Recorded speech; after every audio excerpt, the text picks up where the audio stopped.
हरिः ॐ श्रीगुरुभ्यो नमः हरिः ॐ ॐ पार्थाय प्रतिबोधितां भगवता नारायणेन स्वयं व्यासेन ग्रथितां पुराणमुनिना मध्ये महाभारतम् अद्वैतामृतवर्षिणीं भगवतीम् अष्टादशाध्यायिनीम् अम्ब त्वामनुसन्दधामि भगवद्गीते भवद्वेषिणीम् नमोऽस्तु देव्यासविशालबुद्धे पुल्लारविन्दायतपत्रनेत्र येन त्वया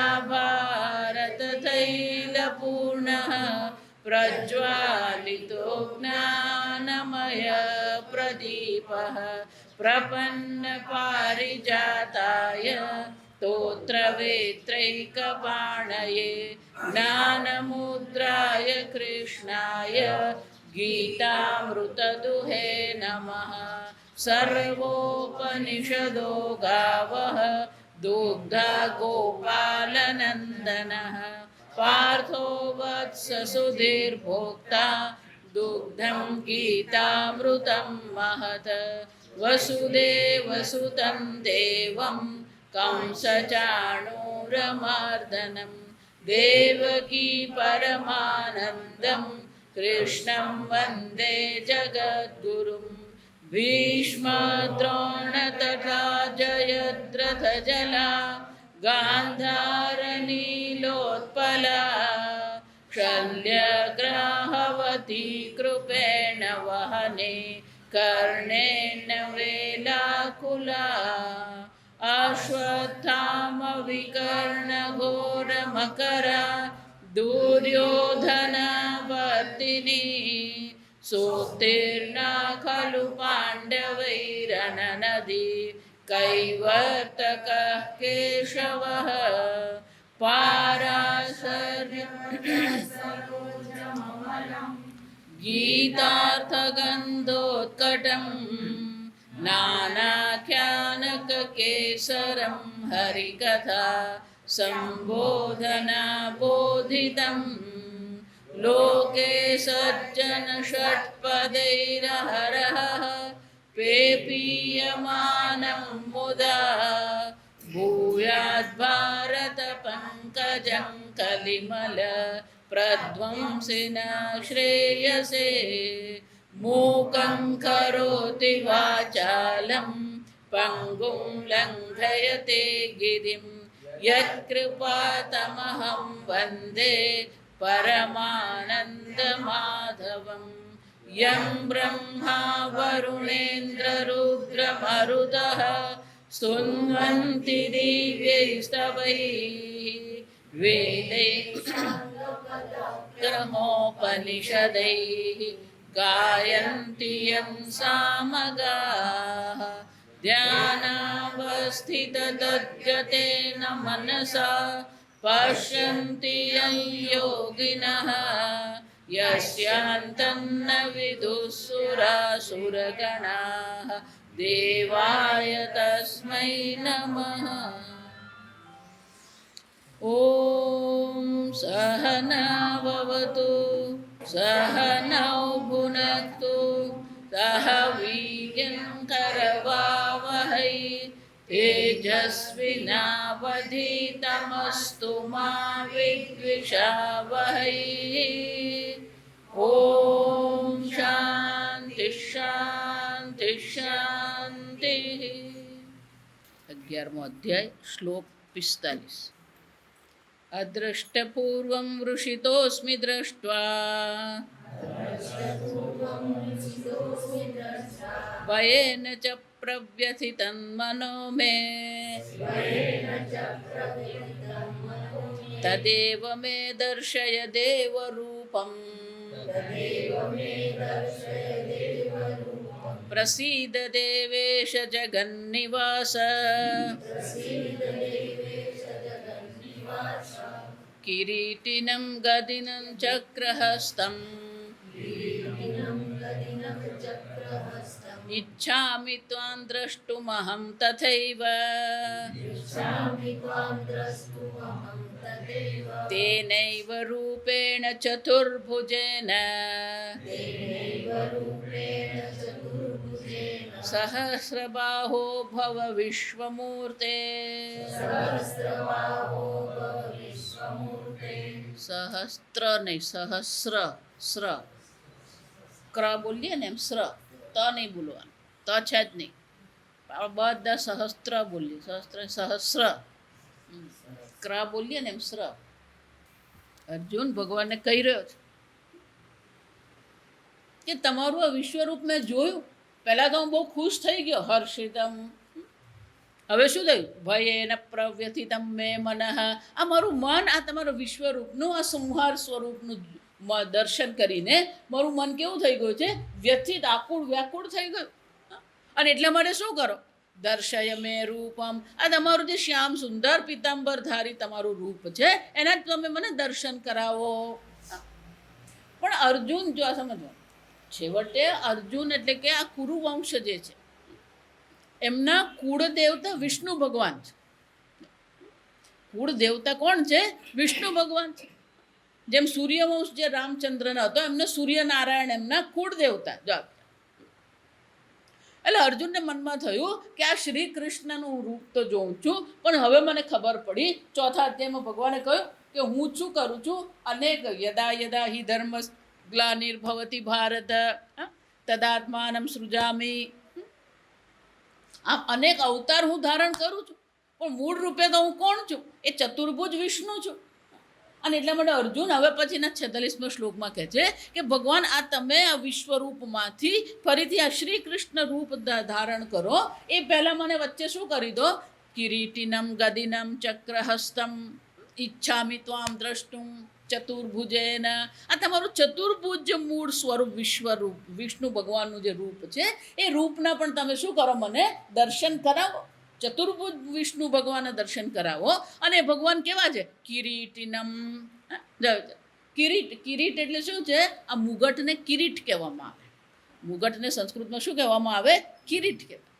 અને કિરીટી, કિરીટી એટલે કે જેણે મુગટ ધારણ કર્યો છે. તો કે આ કિરીટ ધારણ કર્યો છે એટલું જ નહીં, ગદિનમ હાથમાં શું છે? ગદા ધારણ કરી છે. ચક્ર હસ્તમ હાથમાં શું છે? એ ચક્ર છે, સુદર્શન ચક્ર છે. ઈચ્છામિ ત્વામ, હું ઈચ્છું છું. ત્વામ દ્રષ્ટુમહમ તથૈવ. તથૈવ એટલે એની સાથે સાથે જે તમારું મૂળ રૂપ શ્રી કૃષ્ણના મને દર્શન કરાવો, એની સાથે સાથે તમે શું કરો? આ ચતુર્ભુજ વિષ્ણુના પણ મને દર્શન કરવાની ઈચ્છા છે. ઈચ્છામિ તેનૈવ રૂપેણ ચતુર્ભુજેન. એક તમારું સ્વરૂપ છે ચતુર્ભુજ રૂપ જે છે. મમ દર્શ ઈચ્છામિ સહસ્રબાહો ભવ વિશ્વમૂર્તે. હે સહસ્રબાહો, હે સહસ્રબાહુવાળા ભગવાન, હે વિશ્વમૂર્તિ ભગવાન, હવે તમે શું કરો? આ તમારા વિશ્વરૂપને સંકેલી લઈને એ ચતુર્ભુજ તમે બની જાઓ. એ ચતુર્ભુજના મને દર્શન કરાવો. અને પછી અંતે શું કરો? એ શ્રી કૃષ્ણના દર્શન કરાવો. એ જ રૂપ હું જોવા માગું છું. મને એ રૂપ જ પસંદ છે. ભલે મેં માગી લીધું વિશ્વરૂપ, પણ હવે મારે જોવું નથી. આમ અર્જુને વિશ્વરૂપના દર્શન તો કર્યા, પણ એને પણ ખ્યાલ આવી ગયો કે આ વિશ્વરૂપનું દર્શન કરવું થોડું અઘરું છે. જો આ સમજજો, પેલા મા યશોદાને એવું જ થયું ને, લાલા માટી ખાધી, લાલા કે નથી ખાધી. તો કે ના, જો બલરામે કીધું, બલરામ જુઠ્ઠું નહીં બોલે. તો કે ના, નથી ખાધી. તો કે મોઢું ખોલ.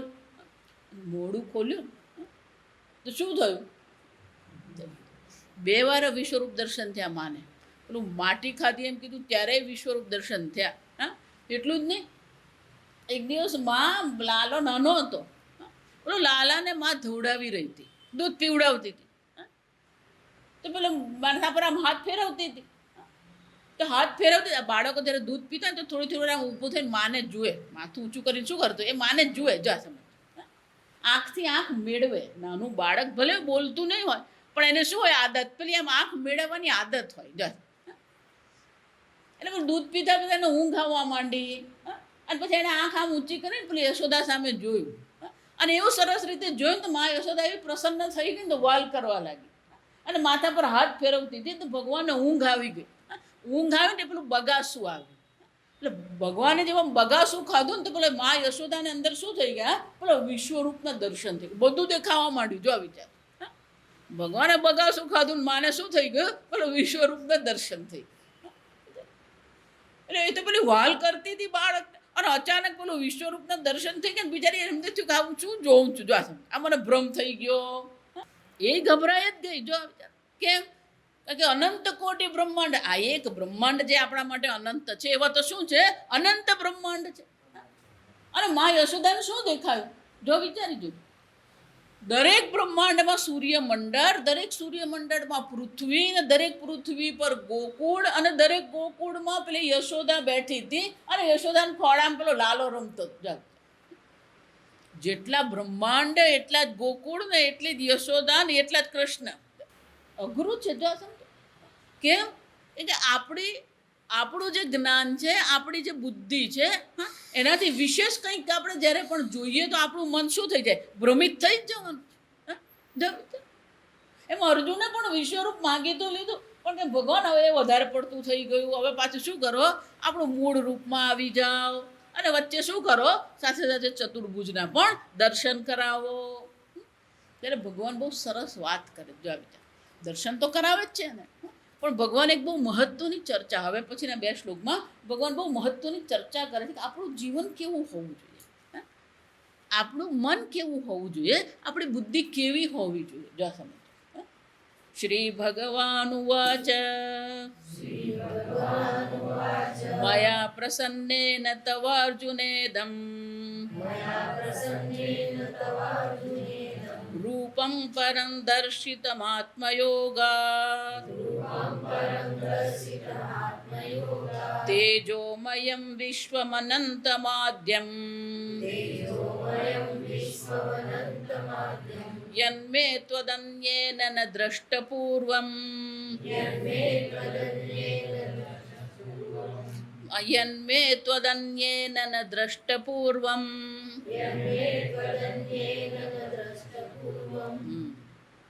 આ વિશ્વરૂપ દ્રષ્ટ ન દ્રષ્ટપૂર્વમ, આવું રૂપ કોઈએ આગળ જોયું નથી. અને આ રૂપના દર્શન કેવી રીતે થાય, મયા પ્રસન્નેન. જો વિચાર, તમારી તપશ્ચર્યાથી કે તમારા જ્ઞાનથી કે તમારી શરણાગતિથી આ રૂપના દર્શન અર્જુન થતા નથી. જો આ સમજો બરાબર. અને એટલે ભગવાન શું કહે છે, મયા પ્રસન્નેન,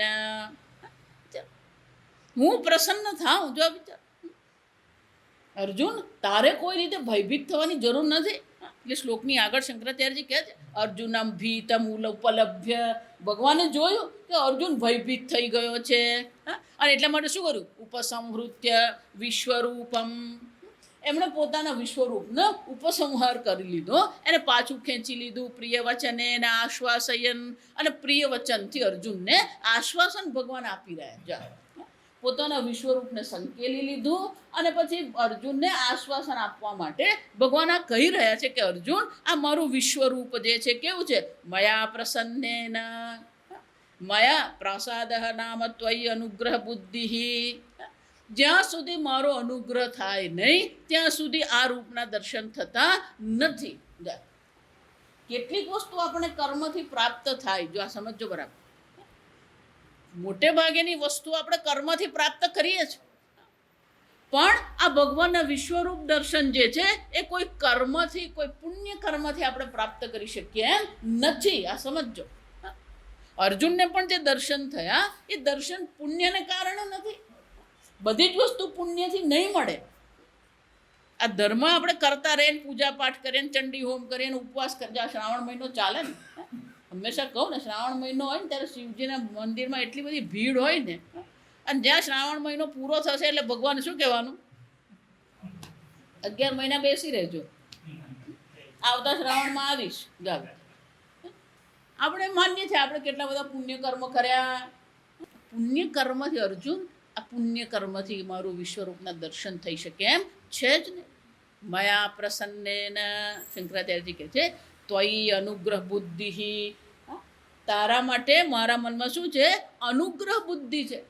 આ તારા પર અનુગ્રહ કરવા માટે મારા પોતાના સંકલ્પથી હું તને આ દર્શન કરાવી રહ્યો. જો સમજ, અર્જુન જેમ માનતો હોય કે મેં આ ભગવાન પાસે માગ્યું, જો આ રાસલીલામાં એવું જ થયું. ભગવાને જ્યારે મુરલી વાદન કર્યું શરદ પૂર્ણિમાએ, જો સમજ, બધાને મુરલીનું શ્રવણ થયું નથી. ભગવાને ભલે મુરલી વાદન કર્યું પણ બધાએ મુરલી સાંભળી નહીં. પેલી ગોપીઓ જે હતી એ ગોપીઓ આ મુરલી સાંભળી. જો ગોપીઓ પણ 3 પ્રકારની આ સમજવાનું. એક કન્યા હતી ગોપી, ગોપ કન્યા કહેવામાં આવે, એટલે કુંવારી કન્યાઓ હતી, ગોપ કન્યાઓ હતી. એ જ રીતે પેલી ગોપ વધુઓ હતી, પરણિત હતી અને એને પતિ હતા, પુત્ર, સાસુ, સસરા બધું જ હતું. ગોપ વધુ એને કહેવામાં આવે. તો જે ગોપ કન્યાઓ હતી, જે ગોપ વધુઓ હતી, એમને આ વાંસળીનું મુરલીનું શ્રવણ થયું. અને એમને આ મુરલીનું જ્યારે શ્રવણ થયું એટલે એ લોકો શું કર્યું, જે કામ કરતા હતા એ બધું મૂકીને દોડી યમુના કિનારે ગઈ. ભગવાને એમને બોલાવે. જો મૂળ આપણે તો પેલું ભાગવત કથા એટલે શું છે, 4 ભજન ગાયા અને પછી 2 પ્રસંગ સાંભળી લીધા એટલે આપણને એમ લાગે કે ભાગવત કથા સાંભળી લીધી. જ્યારે ગોપીઓ ભગવાન પાસે ગઈ ત્યારે ભગવાન એમને કહે છે તું કેમ આવી? મુરલી એમણે વગાડી. જો સમજ,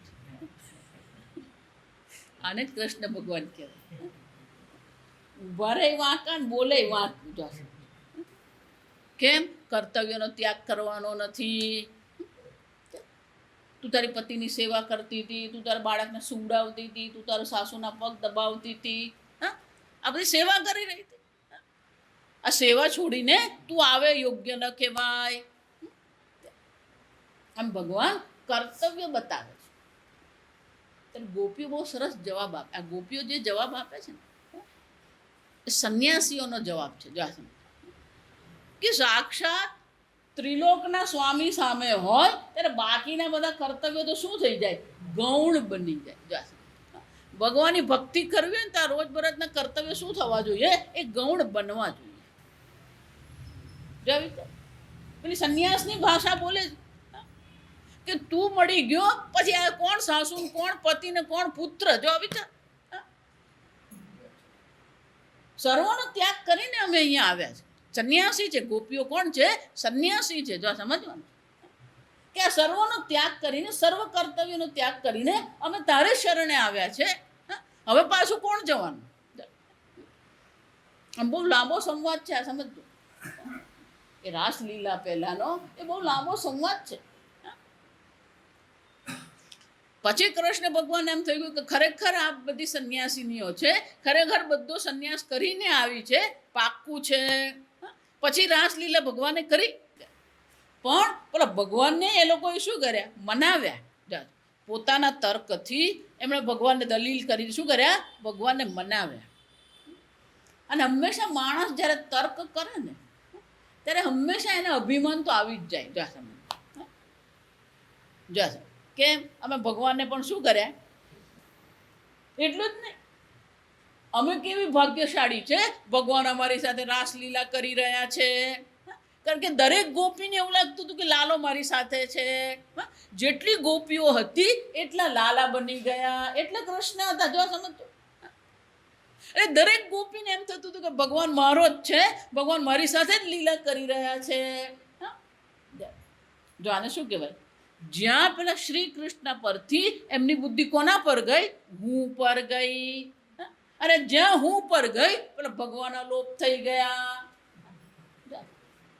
અહંકાર આવે ને એટલે ભગવાન રહે જ નહીં. આ સમજ.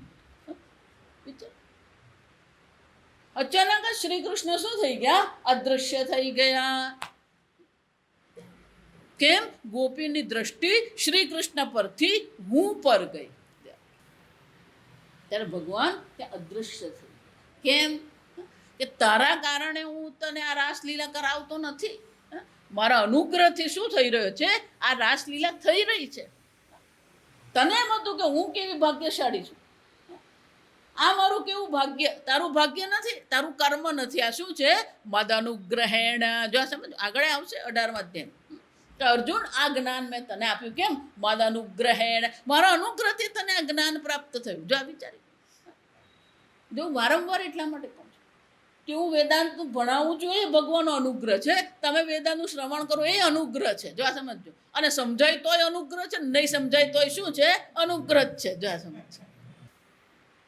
વ્યવહારિક રીતે બધું છે, વ્યવહારિક રીતે બધું જ છે. કર્મ છે અને કર્મફળ છે અને પુણ્ય છે, પાપ છે, બધું જ છે.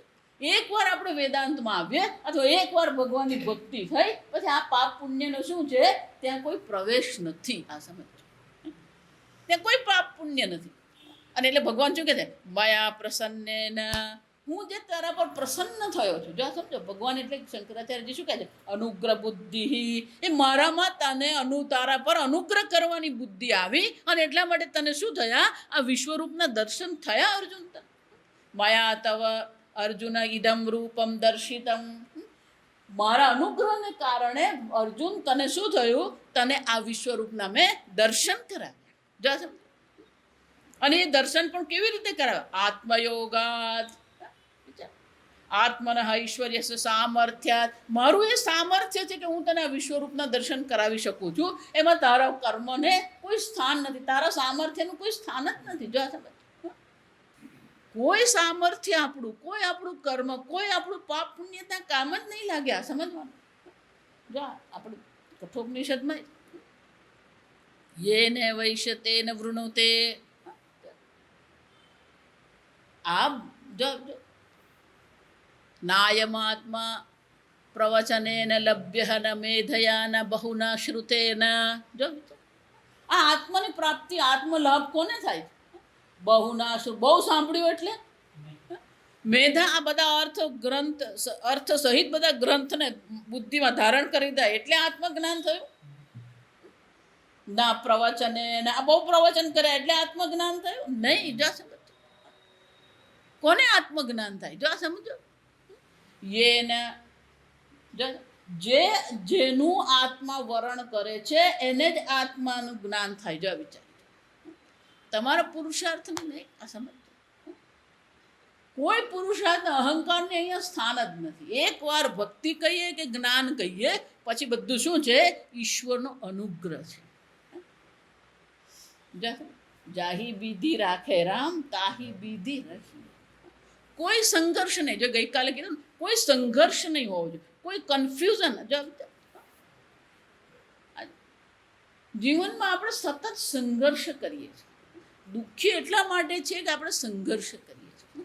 આ કેમ આવું? જો જે છે ઈશ્વરનો અનુગ્રહ જ છે. ભલે આપણને એમ લાગે કે આ યોગ્ય નથી, ભલે આપણને એમ લાગે આ અનુકૂળ નથી, એ પ્રતિકૂળતા પણ ઈશ્વરનો અનુગ્રહ. જ્યારે મનુષ્યને પ્રતિકૂળતા પણ ઈશ્વરનો અનુગ્રહ લાગે ને ત્યારે જ ભક્તિનો પ્રારંભ થાય. આપણે તો બાપુ આપણું ધારેલું થાય ને તો ભગવાન લાડવો ચડાવીએ, નહીં ધારેલું થયું ને ભગવાને માળીએ ચડાવી દઈએ. જા સમજો, ક્યારે લાડવો ચડાવે ને ક્યારે ભગવાનને જ માળીએ પર ચડાવી દે ને ખબર પડે જ નહીં.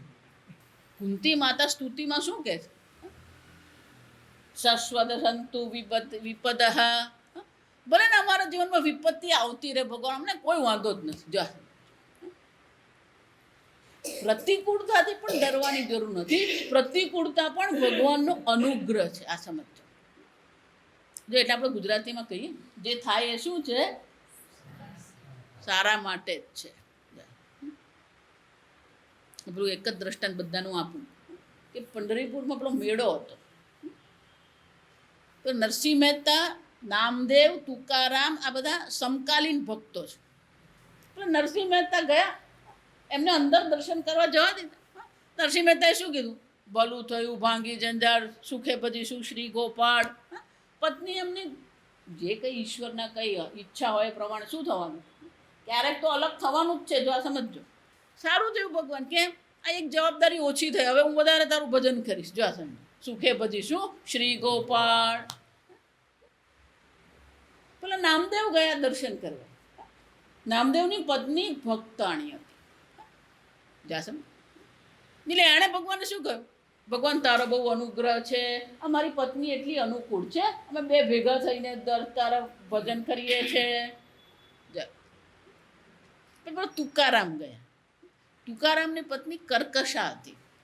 આખો દિવસ એને ઝઘડા માટેનું કારણ મળી જતું જા. આ કેટલાક લોકોને આદત જ હોય જા, કલહખોર કહીએ આપણે એને.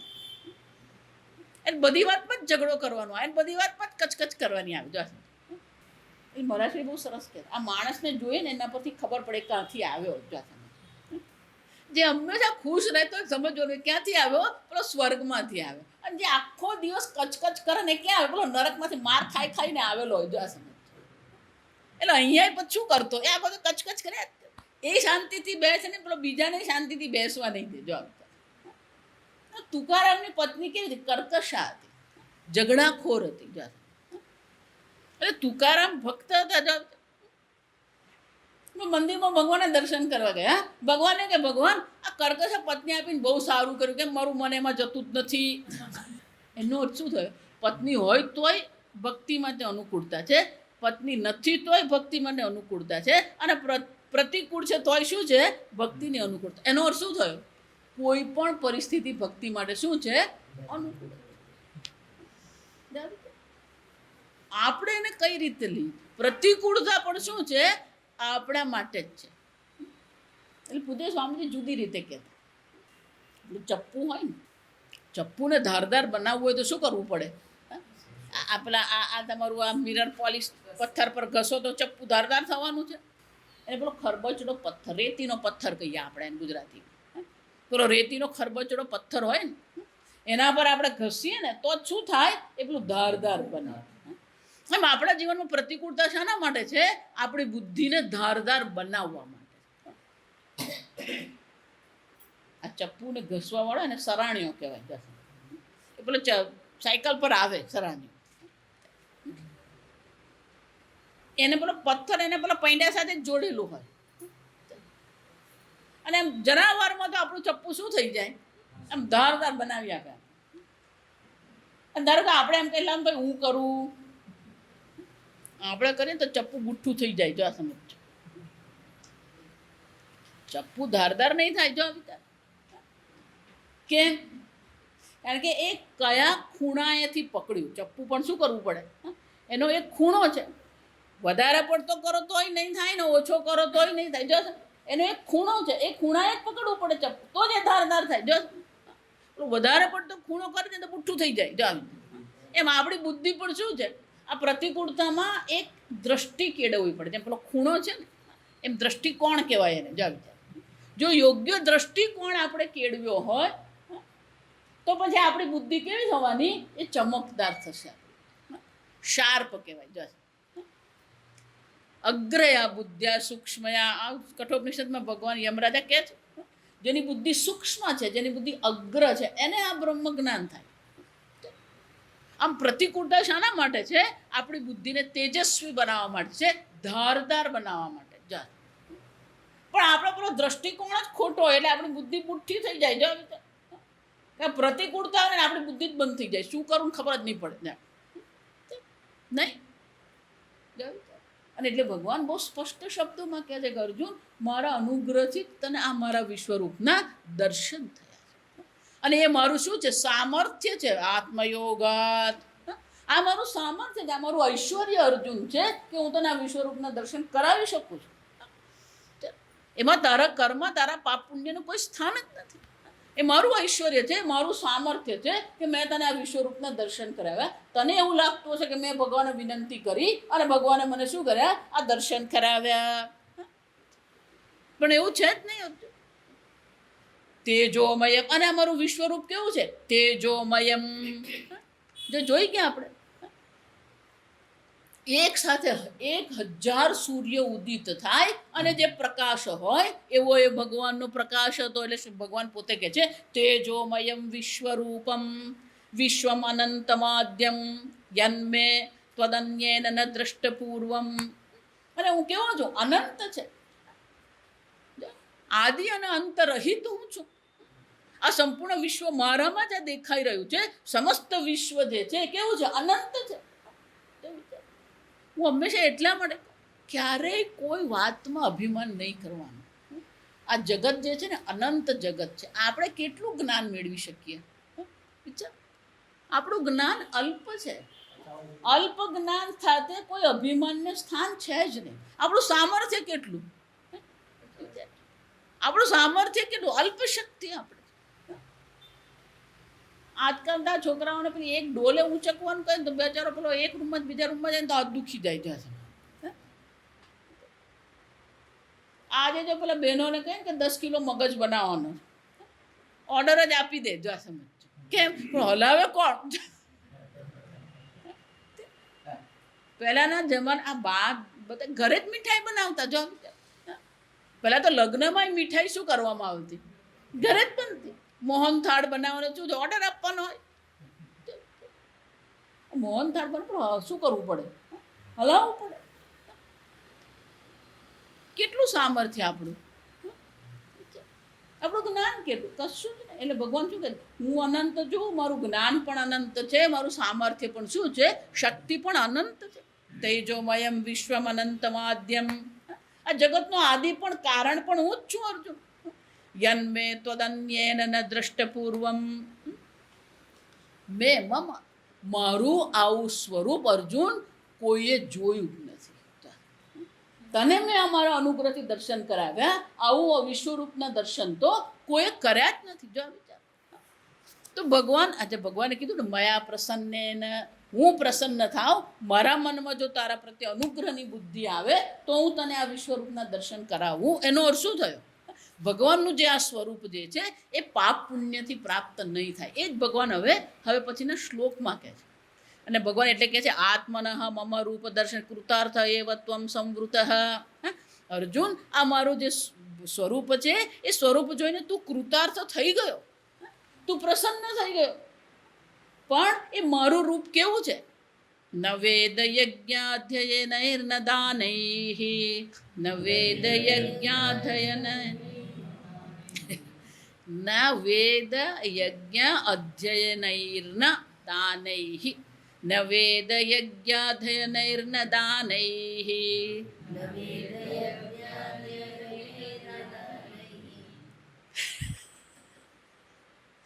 રોજ ગીતાનો પાઠ સવારે કરવાનો, રોજ એક અધ્યાયનો કરવાનો પાઠ, તો પછી આદત પડે આ બોલવાની. રોજ કરવાનો એક અધ્યાયનો પાઠ કરતા કેટલી વાર લાગે, 2 મિનિટ 5 મિનિટ. પણ આપણે હવે તો ઉંમરવાળા એ બધા ફેસબુક ને વોટ્સઅપ પરથી જ ઊંચા નહીં આવે. એનો ટાઈમ બધાને પણ ગીતાનો એક અધ્યાયનો પાઠ કરવાનો હોય તો ન વેદ યજ્ઞાધ્યયનૈર્ન દાનૈઃ, ન ચ ક્રિયાભિર્ન તપોભિરુગ્રૈઃ, ન ચ ક્રિયાભિર્ન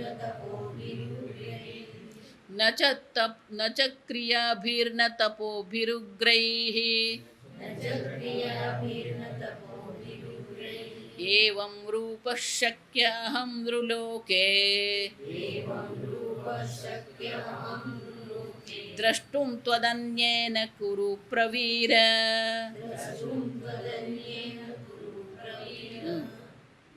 મેં કહ્યું કોઈ પુણ્યથી પ્રાપ્ત નહીં થાય. એ પુણ્ય કેટલા પ્રકારના હોય, જો આ સમજ. ભગવાન અહીંયા આગળ એ પુણ્ય દર્શાવી રહ્યા છે. પહેલું પુણ્ય કયું છે, વેદ યજ્ઞ. વેદના અધ્યયનથી આ ભગવાનની પ્રાપ્તિ થશે નહીં. યજ્ઞ કરીને આ ભગવાનના દર્શન, વિશ્વરૂપના દર્શન થશે નહીં. ન વેદ યજ્ઞ અધ્યયનૈઃ ન દાનૈઃ, આ દાનથી પણ અર્જુન હું પ્રાપ્ત નહીં થાઉં. ન ક્રિયાભિઃ, ભલે તમે અનેક પ્રકારની સેવા કરો, અનેક પ્રકારની ક્રિયાઓ કરી રહ્યા છે. ન તપોભિઃ ઉગ્રૈઃ, ઉગ્ર તપશ્ચર્યાથી પણ હું પ્રાપ્ત થાઉં એમ નથી. તો આ સમજો 4 વસ્તુ કીધી. વેદના અધ્યયનથી હું પ્રાપ્ત નહીં થાઉં, યજ્ઞના અધ્યયનથી હું પ્રાપ્ત નહીં થાઉં, દાનથી હું પ્રાપ્ત નહીં થાઉં, અનેક સેવાની ક્રિયાથી પણ હું પ્રાપ્ત નહીં થાઉં, ઉગ્ર તપથી પણ મારા વિશ્વરૂપના દર્શન થઈ શકે એમ છે જ નહીં. 5 વસ્તુ જો સમજો. આમ તમે જેને પુણ્ય કર્મ કહો છો, એ કોઈ પણ પ્રકારના પુણ્ય કર્મથી હું ક્યારેય પ્રાપ્ત થતો નથી. જો એનો અર્થ શું થયો, તમારો પુરુષાર્થ અહીંયા કોઈ કામ લાગતા નથી. ભલે આપણે પુણ્ય કરીએ છીએ, હજી વાર છે બેસો. કોઈને જો ભગવાને આ બતાવી આટલા જ પુણ્ય કર્મ છે.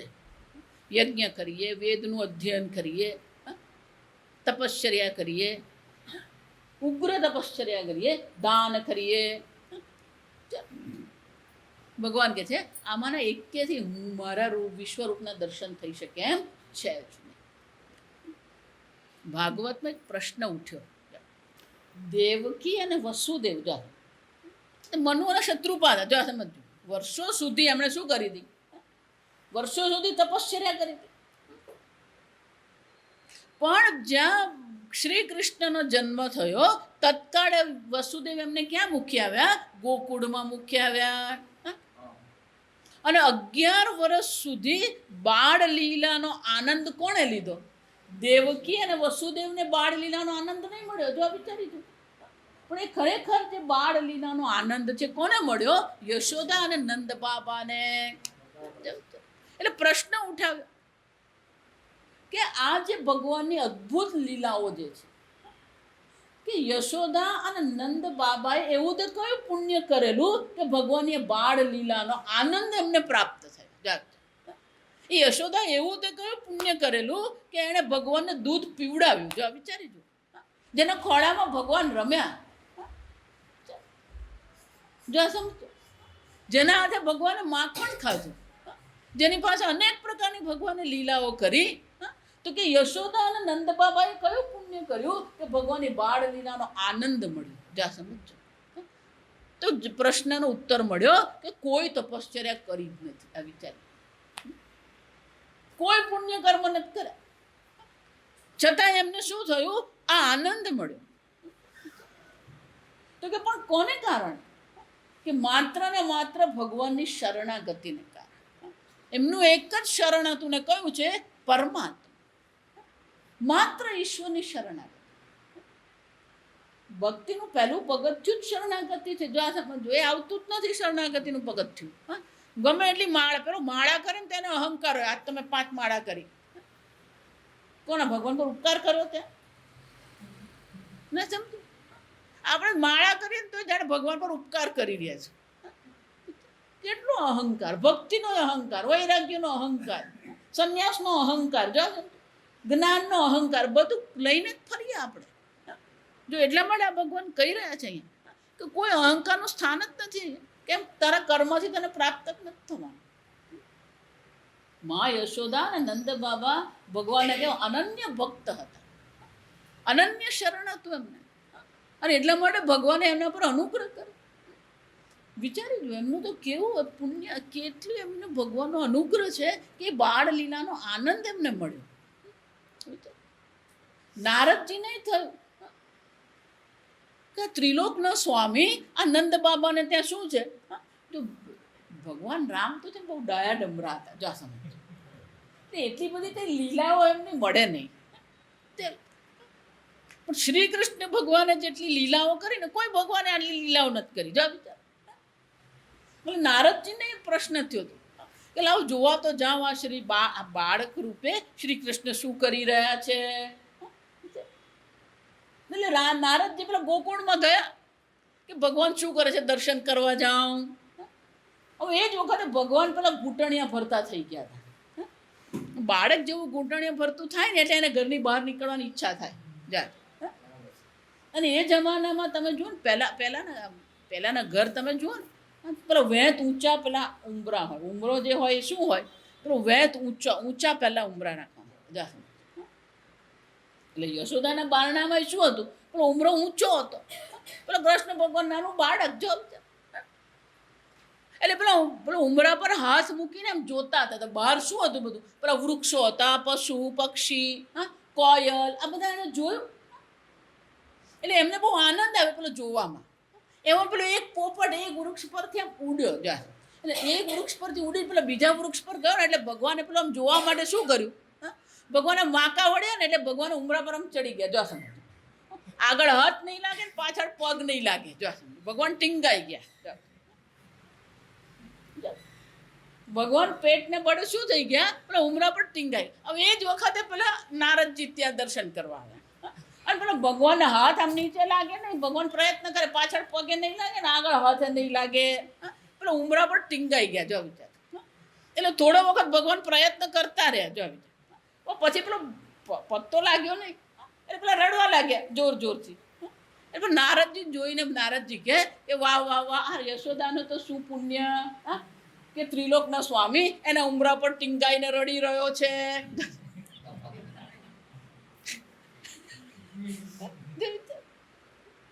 કેવાનું અહોભાગ્ય કે પેલો ત્રિલોકનો સ્વામી છે. જો વિચારી તું, પણ ત્યાં ઉમરા પર શું છે, ટીંગાઈ ગયો. કેવી કેવી ભગવાને લીલા કરી. એક એક દિવસની એક એક લીલા ને એક એક દિવસમાં કઈ કેટલી લીલાઓ ભગવાન કરતા હતા. અને એવા 11 વર્ષ વિચાર તો કરો તમે. આપણે તો પેલી 2-4 લીલાઓ, પેલી વત્સાસુરની ને અઘાસુરની, પણ સવારે ઉઠે ત્યાંથી સાંજે સૂઈ જાય ત્યાં સુધી ભગવાને શું કરી, અનેક લીલાઓ કરી. રોજની અનેક લીલાઓ ભગવાન કરતા હતા. અને એ બધો લીલાનો લાભ કોને મળતો હતો? આ યશોદાને મળતો હતો. જો વિચાર, કેમ? પૂર્ણ શરણાગતિ હતી.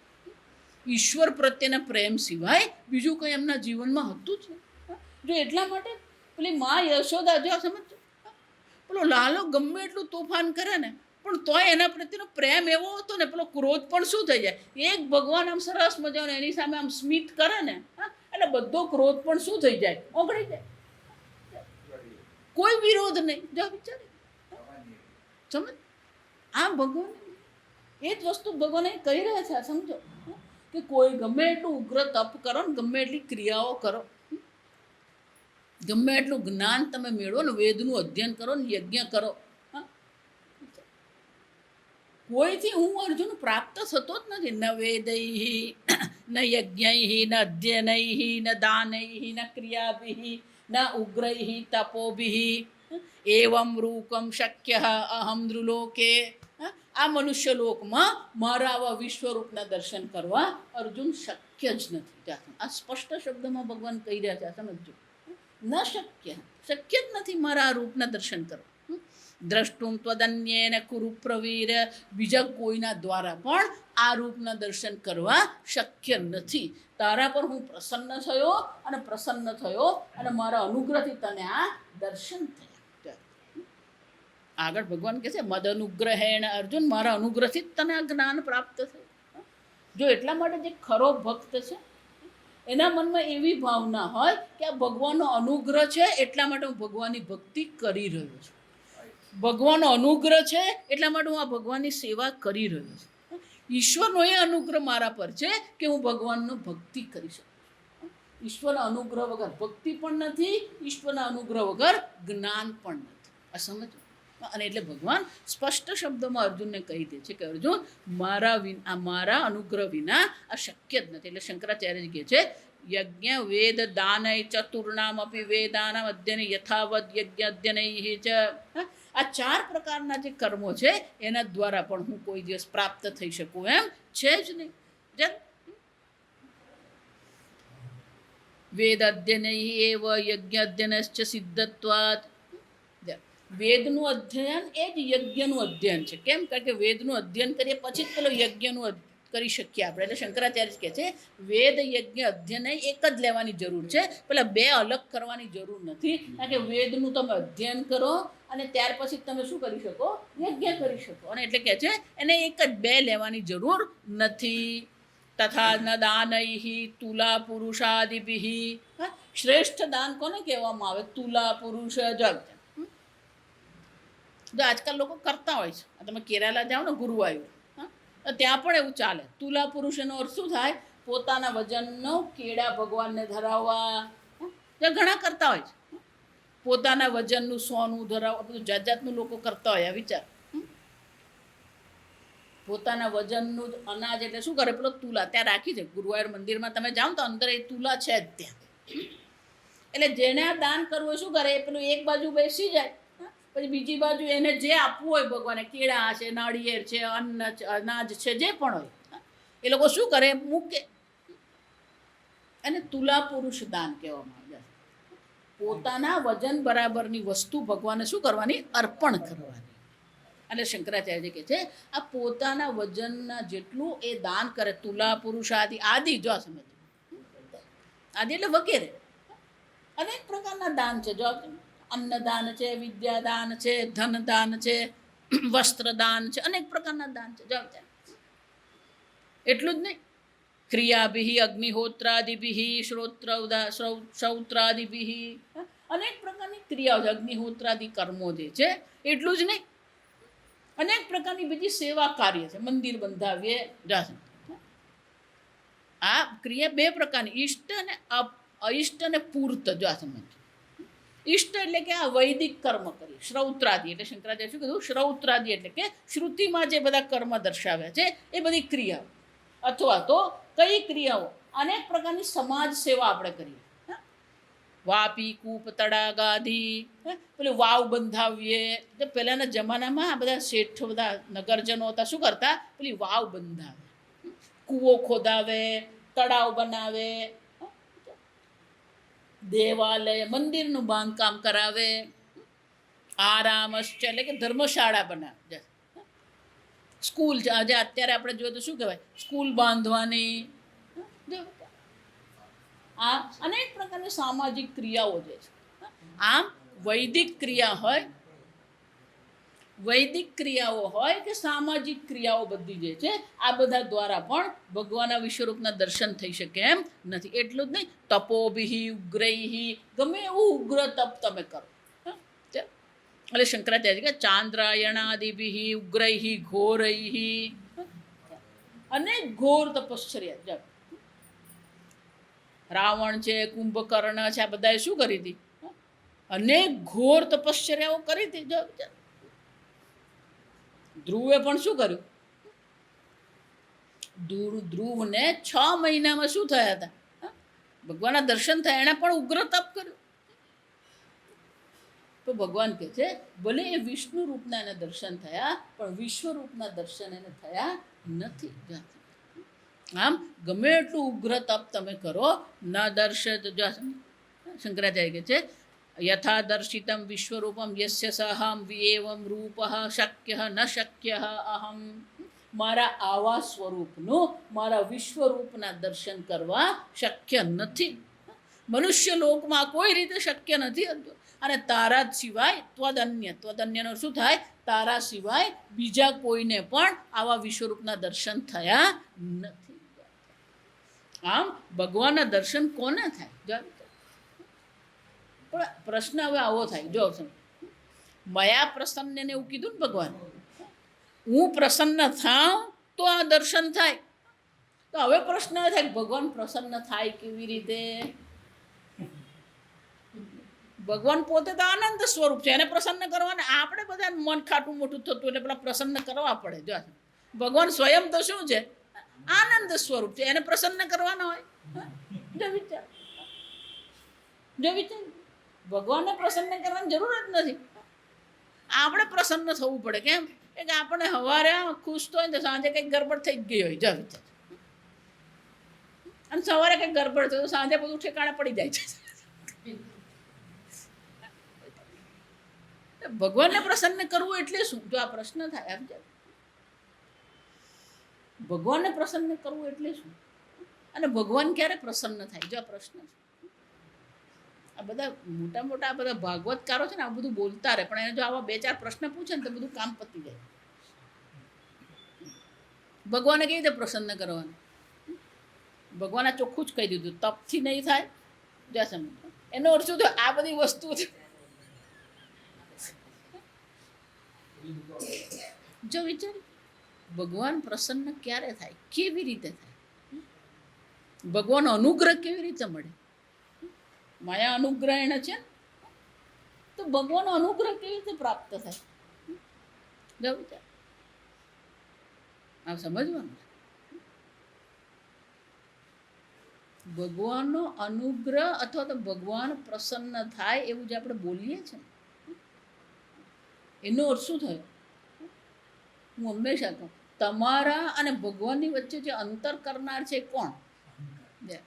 અહંકાર છે. જ્યાં સુધી તમારો અહંકાર પૂર્ણતઃ ઓગળે નહીં ને, ત્યાં સુધી ભગવાનની આ પ્રસન્નતાના દર્શન થતા નથી. એટલે જ પેલા કબીર પણ શું કહી ગયા, ઘૂંઘટ કા પટ ખોલતો હે પિયા. આ પડદો કરનાર તમારો અહંકાર છે. આ સમજો, આ અહંકાર જ તમને ઈશ્વરથી દૂર રાખે. જેનો અહંકાર જ નથી, કોઈ અહંકાર નહીં. જો હું એટલે વારંવાર કહું, તમને ભગવાનથી દૂર રાખનાર તમારો અહંકાર છે. ના માતાજી, મને તો કોઈ અહંકાર જ નથી. એ અહંકાર જ છે. જો સમજ, હું તો, મને કોઈ અહંકાર છે, એ અહંકાર જ કહેવાય. જો સમજ, એકવાર પૂજ્ય સ્વામીજી ક્યાંક ગયા હતા, પછી ત્યાં એક ભાઈએ બહુ મોટું દાન કર્યું.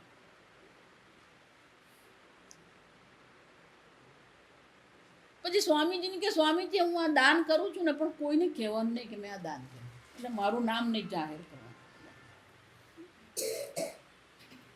કે સ્વામીજી, હું આ બધું જાહેરાતમાં અને આવું બધામાં, આવો બધો અહંકારમાં માનતો નથી. એવું નથી માનતો એ પણ શું છે ને, વિચાર, આ અહંકાર એવી વસ્તુ છે ને, તમે ગમે એટલો એને કાઢવાનો પ્રયત્ન કરો ને, એ ક્યાંકથી શું થવાનું, દાખલ થઈ જ જાય. આગળ આવશે અનહંકાર. એને 13મા અધ્યાયમાં ભગવાન જે બતાવશે 20 મૂલ્યો ભગવાન બતાવે. જો આપણે વાંચવા જેવું પુસ્તક છે, વિદિતાત્માનું પુસ્તક છે, મૂલ્યો. એમાં એક કયું છે, અનહંકાર.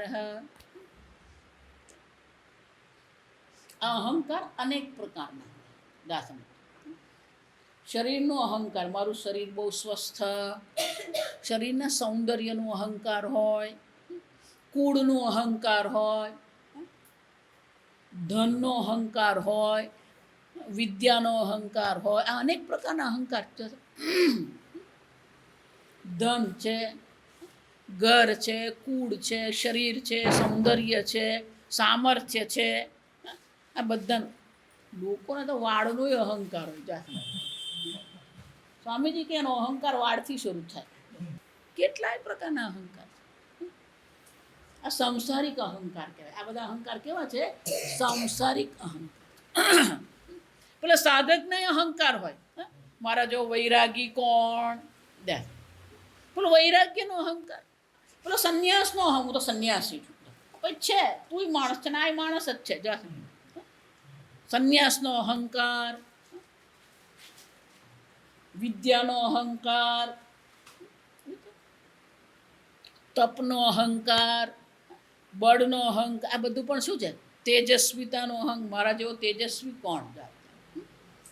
તપ, તેજ, વિદ્યા, વૈરાગ્ય, આ બધાનો પણ શું હોય, અહંકાર. આમ સાંસારિક અહંકાર તો હોય, પણ સાંસારિક અહંકારનો ત્યાગ કર્યો એટલે અહંકારનો ત્યાગ નથી થઈ ગયો, વિષયો બદલાઈ જાય. પહેલા સંસાર બાબતનો અહંકાર હોય, હવે શું થઈ ગયું, એની તપશ્ચર્યા માટે, એના જ્ઞાન માટે, એના વૈરાગ્ય માટે, એના તેજ માટે શું હોય, અહંકાર આવે. મહાભારતમાં એની કથા છે. એક બ્રાહ્મણ દરિદ્ર માંડ પહોંચી વળે. પછી એને એમ થયું કે આ બધું કંઈ મેળ પડતો નથી, એના કરતાં હું શું કરું, વનમાં જઈને તપશ્ચર્યા કરું, તપશ્ચર્યાથી ભગવાનને પ્રસન્ન કરીશ તો પછી કંઈક મને મળે. એટલે બાહ્ય પ્રયત્નથી જ્યારે કંઈ પ્રાપ્ત નહીં થાય ને, ત્યારે શું કરવાનું હોય, આંતરિક પ્રયત્ન કરવાનો. એટલે બ્રાહ્મણ હતો વિદ્વાન, પણ જંગલમાં જઈને એને શું કરી, તપશ્ચર્યા કરી. અને એની તપશ્ચર્યા એટલી ઉગ્ર હતી, અને એ તો બહુ આરામથી તપશ્ચર્યા કરતો રહેતો. હવે એક દિવસ એવું થયું કે પેલો વૃક્ષ નીચે બેઠો હતો, તો ત્યાં પેલો બગલો બેઠેલો વૃક્ષ, અને બગલો ચરક્યો. જા સમજ, અને એનો અઘાર ક્યાં પડ્યો, એના માથા પર પડ્યો. જેવો એના માથા પર પડ્યો ને, એટલે એને આવ્યો ક્રોધ. ક્રોધથી એણે પેલા બગલાને જોયો ને, બગલો શું થઈ ગયો, બળી. એટલે એને ખબર પડી, ઓહો, અમારા તપશ્ચર્યાનું એટલું બળ છે કે મારે ક્રોધ દ્રષ્ટિથી પણ પેલો બગલો શું થઈ ગયો, બળી. હવે રોજ એ બપોરે શું કરે, એક વાર ગામમાં જઈને ભિક્ષા લઈ આવે, અને લોકો એને આપે. ખબર છે આ બ્રાહ્મણ છે, આ તપસ્વી બ્રાહ્મણ છે, એટલે એને 2 રોટલી આપી દે. તે દિવસે પણ એ શું કર્યું, પેલો ભિક્ષા લેવા ગયો. હવે એક બેનને ત્યાં ભિક્ષા લેવા ગયો, એટલે ત્યારે એણે બેનને કીધું ભિક્ષાંદેહી ભગવતી. એટલે પેલા બેને એમ કીધું કે હા તમે ચિંતા નહીં કરો, જરા કે પતિ બીમાર હતા અને પતિની સેવા કરતા હતા, એટલે એમણે કહ્યું કે હા હું આપું છું. પણ હવે પેલું શું થઈ ગયું હતું, હું તપસ્વી સિદ્ધ પુરુષ છું, હવે શું થઈ ગયું, હું સિદ્ધ બ્રાહ્મણ છું. અહંકાર આવી ગયો. જા અને અહંકાર આવે ને એ વાણીમાં આવ્યા વગર રહે નહીં. એટલે બીજી વાર કીધું, પણ ત્રીજી વાર પેલો અહંકાર વાણીમાં પ્રગટ થયો. એ જેવો અહંકાર એની વાણીમાં પ્રગટ થયો, પેલા બેન બોલ્યા અંદરથી કે હું બગલો નથી કે બળી જાઉં. એટલે આને એમ થયું કે ટીવી તો છે નહીં, વોટ્સઅપ છે નહીં, ફેસબુક છે નહીં, આ ખબર કેમ પડી. એટલે અહંકાર ઓગળ્યો. શું થયો? પણ બેન તને કેમ ખબર પડી? તો પેલો ગામમાં પેલો કસાઈ છે ને એને જઈને પૂછો. બ્રાહ્મણ, તપસ્વી, સિદ્ધ અને કસાઈ પાસે હું જાઉં તો પેલી મનમાં કુતૂહલતા જશે કે એમને કેમ ખબર પડી. તો એમને એમ થયું કે આ કસાઈ આવ્યો હશે જંગલમાં અને એણે જોયો હશે ને એણે બેનને વાત કરી હશે. જશે એટલે પેલી કુતૂહલતાથી ક્યાં ગયો? પેલો કસાઈ પાસે ગયો. પેલો કસાઈ એનું કામ કરતો હતો, એમના ચામડા શું કરતો, સાફ કરતા એટલે ચામડા સાફ કરતો હતો. એટલે ત્યાં જઈને ઉભો કસાઈ કામ કરતો હતો, એને ધ્યાન આપ્યું કે કેટલાય લોકો ચાલતા હોય ને આવતા હોય, એટલે હવે એ લોકો કંઈ ધ્યાન આપતા નહીં હોય. પેલો જઈને ઊભો રહ્યો. એને એમ હતું કે હું જઈને ઊભો રહીશ એટલે પેલો મારા પર ધ્યાન આપશે. પેલો ધ્યાન આપ્યું જ નહીં. એટલે એને એમ થયું કે આ મારી હમુય નથી જોતો. એટલે કે હે ભાઈ કે હા મને ખબર છે પેલા બેને તમને મોકલાવ્યા.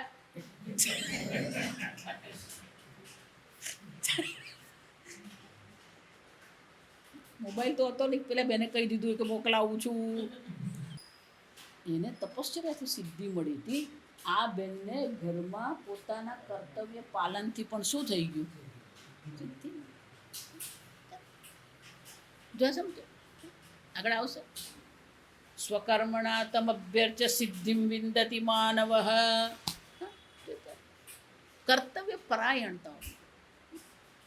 ભલે પેલો કસાય હતો, જો સમજો, પણ એ ભગવાનનો ભક્ત હતો. ભગવાનની એ ભક્તિ કરતો હતો. ભલે એને કુળ પ્રમાણે એને જે પણ કાર્ય મળ્યું એ કાર્ય કરતો હતો એ, પણ એનું મન તો ક્યાં રહેતું હતું? એ ભગવાનમાં જ રહેતું. અસમ જો એટલે કહું આપણને જે કુળ મળ્યું ને આપણને જે સંબંધીઓ મળ્યા એ આપણા કર્મ પ્રમાણે મળ્યા છે. એ ભગવાને નિશ્ચિત કર્યું છે, એ ભોગવી લેવાનું છે. પણ એના પર ફરિયાદ કરતા નહીં ફરો. આપણે એના પર ફરિયાદ કરતા અને સંઘર્ષ જ કરતા રહીએ છીએ. આપણું મન સતત શું થતું રહે છે? બુઠ્ઠું થાય છે, કારણ કે આ બધાનો આપણે શું કરીએ છીએ? સંઘર્ષ કરીએ.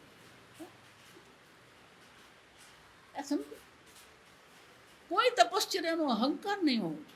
પણ પેલો માણસ તપશ્ચર્યા કરે ને એટલે શું થઈ જાય? એનો અહંકાર આવી જ જાય. વેદનું અધ્યયન કરે એટલે પેલો અહંકાર આવી જ જાય. એનું અર્થ શું થયું? સંસારમાં અહંકાર કરે છે. સંસાર છોડ્યા પછી પણ શું થાય છે? સંસાર છૂટી ગયો પણ અહંકાર છૂટતો નથી. જો આ સમજો. ભક્તિ કરવા વાળા નહીં અહંકારો.